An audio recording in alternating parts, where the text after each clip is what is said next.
सभी लोग अपने अपने मार्ग में सदा नियम पूर्वक घूमते हैं तथा पृथ्वी अपनी कक्षा में सूर्य के चारों ओर घूमती है। ईश्वर ने जिस जिस के घूमने के लिए जो जो मार्ग निश्चित किया है उस मार्ग में सब लोग घूमते रहते हैं। सब लोगों के नियम पूर्वक घूमने व कार्य करने के कारण ही अनेक प्रकार के रस, फूल, फल, पेड़, पौधे तथा अन्न आदि पदार्थों की व्यवस्था होती है, जिससे सभी प्राणी सुखपूर्वक रहते हैं। अर्थात ब्रह्मांड के इन्हीं नियमों को बनाने के कारण ही जीवन संभव हुआ है। इसी प्रकार वेद में आता है कि चंद्रलोक पृथ्वी के चारों ओर घूमता है, कभी कभी सूर्य और पृथ्वी के बीच आ जाता है। इस प्रकार के अनेकों मंत्र वेदों में हैं जो ब्रह्मांड के विभिन्न लोकों के भ्रमण करने की विद्या देते हैं तथा आकर्षण विद्या, गुरुत्वाकर्षण आदि का ज्ञान देते हैं।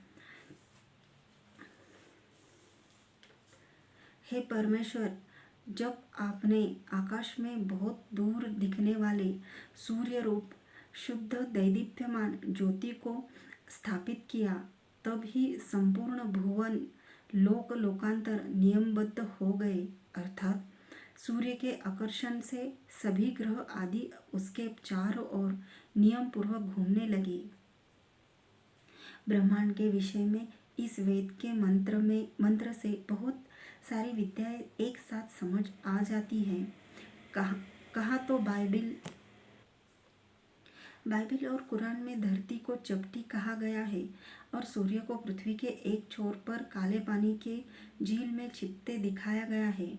और कहा वेद में सूर्य को आकाश में पृथ्वी से अत्यंत दूर स्थित होने की बात की गई है। इतना ही नहीं, अपितु सभी ग्रह आदि सूर्य के कारण तथा उसके आधार पर नियमों में बंधे होने की बात भी कही गई है। यजुर्वेद में सूर्य और चंद्रमा के प्रकाश के विषय में ईश्वर ने मनुष्य को प्रश्नोत्तर के माध्यम से ज्ञान दिया है। प्रश्न है कि हे विद्वान मनुष्य कौन एकाकी अर्थात अकेला विचरता है और अपने ही प्रकाश से प्रकाशित है, कौन दूसरे के प्रकाश से प्रकाशित है? उत्तर, इस संसार में सूर्य ही एकाकी अकेला विचरता है और अपनी ही धुरी पर घूमता है तथा अपने ही प्रकाश से प्रकाशवान होकर सब लोगों को प्रकाशित करता है। सूर्य के प्रकाश से ही चंद्रमा प्रकाशित होता है, क्योंकि उसका स्वयं का प्रकाश नहीं है। कितने सरल व स्पष्ट शब्दों में वेदों ने कितनी महान विद्या मनुष्य को बता दी।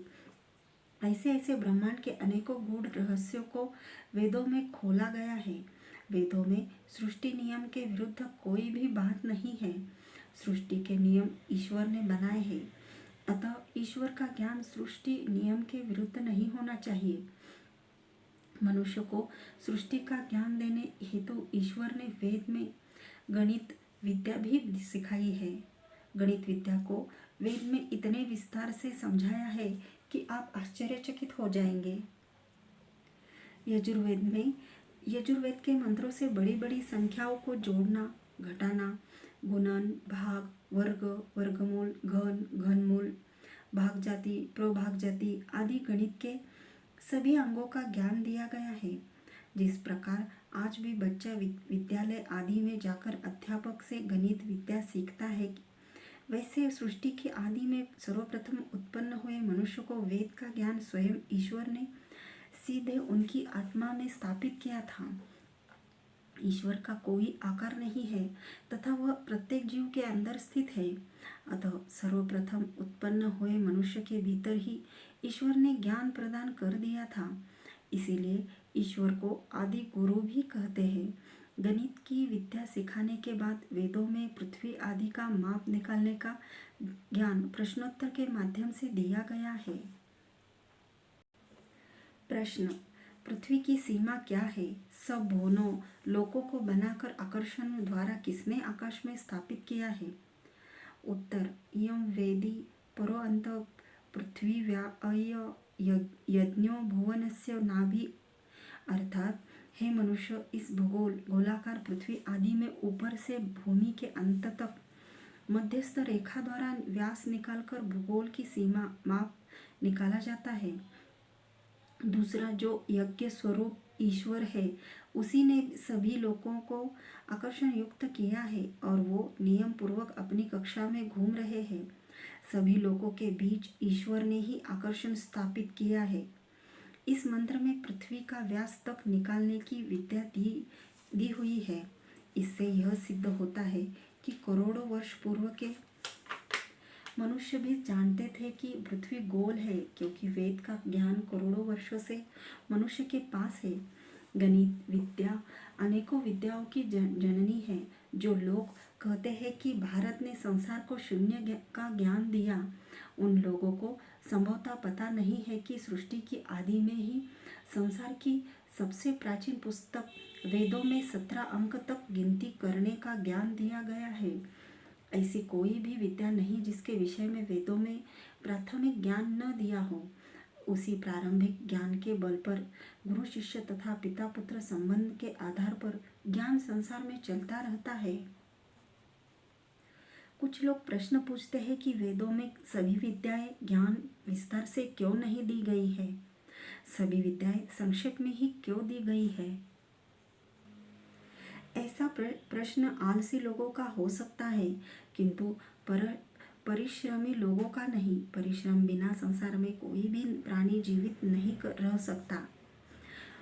परिश्रम से ही संसार संतुलित रहता है। भले ही भोजन नौकर बनाते हो, भले ही नौकर ही खाना परोस दे और निवाले से आपके मुंह के अंदर भी डाल दे, तो भी आपको भोजन स्वयं चबाना पड़ेगा। यह सत्य है कि ईश्वर ने ज्ञान सिद्धांत रूप में दिया है।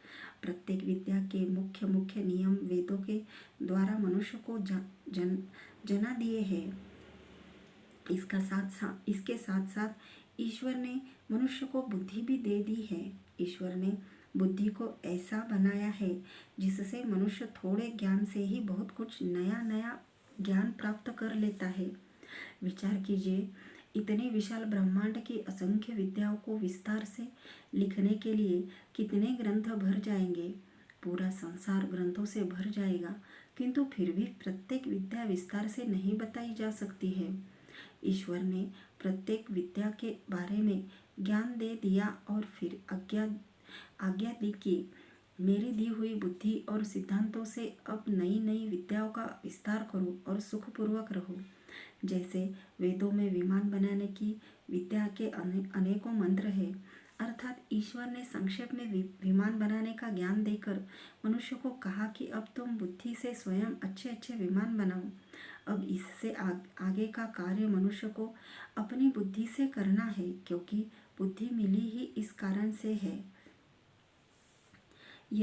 यदि सब ज्ञान और पदार्थ बनाए दे दिए होते तो बुद्धि क्यों मिलती। आज भी आपने देखा होगा, बड़े बड़े वैज्ञानिक किसी नई विद्या की खोज करके उन नियमों को संक्षेप में वैज्ञानिक भाषा में ही सुरक्षित करते हैं। ऐसा नहीं है कि वे अपनी खोज से संबंधित प्रत्येक वस्तु, समय, स्थान आदि की एक एक बात लिख देते हो। केवल सिद्धांत आदि की ही खोज में गिने जाते हैं। उसके आधार पर पदार्थ तो संसार के लोग अपने आप बना लेते हैं। इसी प्रकार चारों वेदों में संक्षेप में संसार की सारी विद्याएं दे दी गई हैं। एक बार मैं अपने एक मित्र के साथ प्रगति मैदान दिल्ली में लगे पुस्तक मेले में गया था। वहाँ पर कुछ मुस्लिम भाइयों ने अपनी एक स्टॉल लगा रखी थी, जिसका नाम वेद और कुरान कितने दूर कितने पास था। वे वहाँ पर प्रचार कर रहे थे कि वेद और कुरान दोनों में एक जैसा ज्ञान है। वेद के साथ कुरान का नाम जोड़कर ये लोग कुरान को वैज्ञानिक, प्राचीन तथा ईश्वरीय ज्ञान कह रहे थे। मैंने वहाँ पर उन मुस्लिम भाइयों को चुनौती दी कि आप जो प्रचार कर रहे हो वह गलत है। बहुत सारे लोगों की भीड़ जमा हो गई थी। मैंने कहा कि कुरान की प्रत्येक आयत यह सिद्ध करती है कि यह पुस्तक किसी साधारण व्यक्ति ने लिखी है, जबकि वेदों में सृष्टि की सभी विद्याएं संक्षिप्त में दे दी गई है। मैंने कहा कि वेदों में विमान बनाने तक की विद्या दी गई है।